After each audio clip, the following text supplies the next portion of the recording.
अरे जयंत पाटला, तुझ्यासारखी भिकारी अवलाद गोपीचंद पडळकरची नाही, माझ्यात ती धमक आहे कार्यक्रम करायची।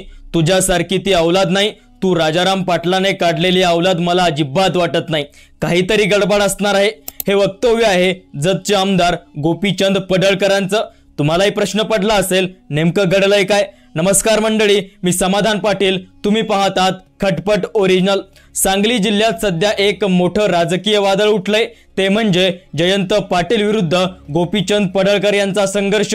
जत पंचायत समितीचे शाखा अभियंता अवधूत वडार यांचा मृतदेह कृष्णा नदीत सापडला आणि त्यानंतर थेट पडळकरांवर आरोप झाले। वडार यांच्या कुटुंबियांनी दबावामुळे घातपात झाल्याचा दावा केला आणि याच पडळकरांच्या पीएसह अनेक नावं घेतली। यातूनच वातावरण चांगलंच तापलं।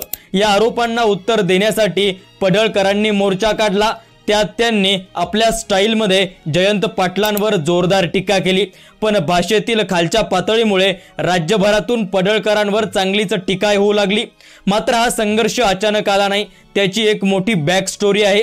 काही दिवसांपूर्वी जयंत पाटलांनी पडळकरांना मंगळसूत्र चोर म्हटलं होतं। यानंतर पडळकरांनी विधानसभेत कृष्णा दूध प्रकल्प उचलला होता। गणपती उत्साहात वर्गणी मुद्द्यावरून हे दोघे एकमेकांत भिडले होते, त्यामुळे या दोन्ही नेत्यांमध्ये चांगलंच वातावरण पेटले। मात्र प्रश्न एक आहे, दोन्ही नेत्यांचे मतदारसंघ वेगळे असताना एवढा संघर्ष का।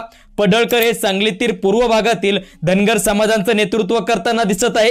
याच घराण्यामुळे वेगवेगळ्या गोष्टींना टार्गेट पडळकरांनी केलं। मात्र त्यामध्येच जयंत पाटील आणि पडळकर यांचा संघर्ष पाहायला मिळाला। पडळकर 2024 मध्ये उभे राहिले आणि दोघांचं राजकारण वेगवेगळ्या पद्धतीत सुरू झालं। जयंत पाटलांना टार्गेट केल्याने जिल्ह्याच्या राजकारणात आपली पोझिशन मजबूत होते, हे पडळकरांना चांगलंच कळतंय आणि म्हणूनच ते वारंवार पाटलांवर शेकल्या भाषेत टीका करत आहे। आता हा संघर्ष अभियंत्याच्या अस्माकत मृत्यूमुळे आणखीन पेटलेला आहे। पुढे हा संघर्ष किती टोकाला जाईल हे पाहणं महत्त्वाचं ठरणार आहे। मंडळी, तुम्हाला काय वाटतंय, पडळकरांच्या भाषेचा स्तर खाली नेऊन चूक केली का? तुमचं मत आम्हाला नक्की कळवा। आणि हो, माहितीपूर्ण व्हिडिओंसाठी खटपट ओरिजिनल या यूट्यूब चॅनलला सबस्क्राइब करा। धन्यवाद। जय महाराष्ट्र।